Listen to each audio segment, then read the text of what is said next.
Urugari wa kiuteti ukionekana guthie na mbere kwambatira mbere ya githurano kinene kia mwaka wa 2027.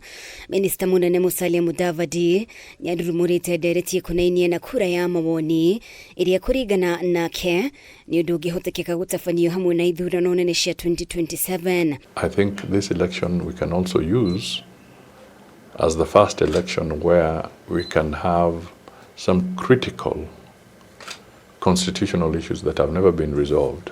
I think we are now mature enough to include maybe 2 or 3 constitutional questions that can be dealt with so that as Kenyans we move forward, because we don't want to have arguments constantly on some issues that akiaria NADCO mohoro Mudavadi ugite gaka niko kanya karia kagirire gutwithania mamwe ma maundu maria macugiririe ndugamano hatari kihonia ginyanagia na riu akigweta riboti ya NADCO na kiuria kigie guthondekwo gwa giturwa kia Prime Minister gatiba-ini nderetiria itakoretwo ikigwika bunge-ini ya bururi. Some of the issues that were canvassed in the NADCO report, and there's now debate about why aren't we implementing the NADCO report?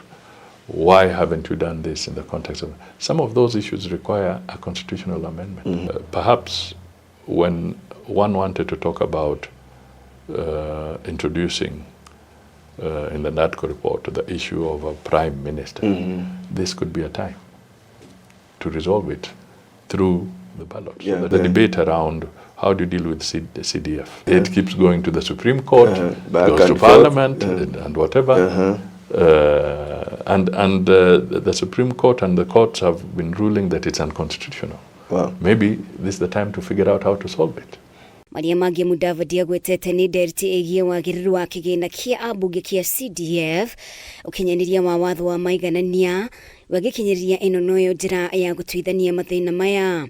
Kuringana na Mudavadi, uyu ni undu ungiteithia bururi wa Kenya kuri mabururi mangi, oho akiuga no uteithiririe hari kuhonokia mbeca iria ingihuthika gutabania kura ya mawoni ewika. The budgetary implications maybe after, but the budgetary implications at the vote will not change. Once Kenyans are very intelligent on that score.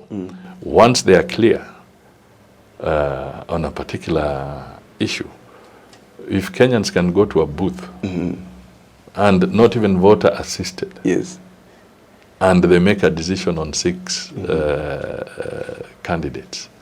What defeats them from answering 3 questions? And the referendum question would be either yes or no. Ngiribotera Kameme TV, ritwa riakwa ni Mubi wa Shege.